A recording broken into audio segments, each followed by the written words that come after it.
Niccolò Squardi est ce sapeur-pompier volontaire qui a été percuté par un chauffard multirécidiviste alors qu'il tentait de mettre fin au rodéo urbain auquel se livrait ce criminel.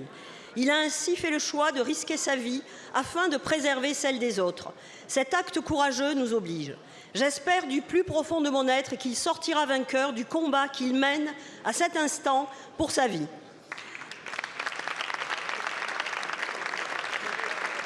Cet épisode dramatique nous ramène à la réalité de ce qu'est notre société. Il est fini le temps où un garde des Sceaux et un ministre de l'Intérieur aveugle évoquaient un simple sentiment d'insécurité. Aujourd'hui, plus aucun territoire n'échappe à la gangrène de l'ultra-violence criminelle.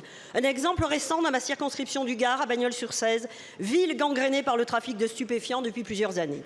Un nouveau palier a été franchi il y a quelques jours, car des professeurs de PS qui chronométraient des lycéens sur le stade qui jouxte un point de deal ont été pris à partie par leurs élèves, ainsi que leurs élèves, par des dealers armés qui les ont menacés de mort, tout simplement parce qu'ils faisaient du bruit et que cela gênait leur commerce illicite.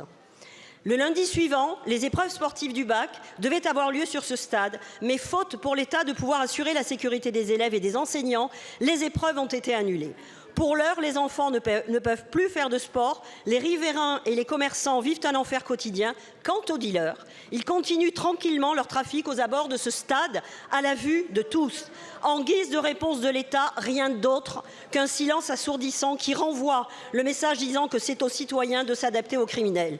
Monsieur le ministre, l'heure n'est plus au discours sur le terrain. La population des oubliés demande des actes forts, car si en théorie, force doit rester à la loi, nos concitoyens voient bien qu'en pratique, la force des malfaisants fait la loi. D'où ma question, quelles mesures d'effet immédiat comptez-vous mettre en place pour que nos concitoyens ne soient plus livrés à eux-mêmes face aux narcotrafiquants ?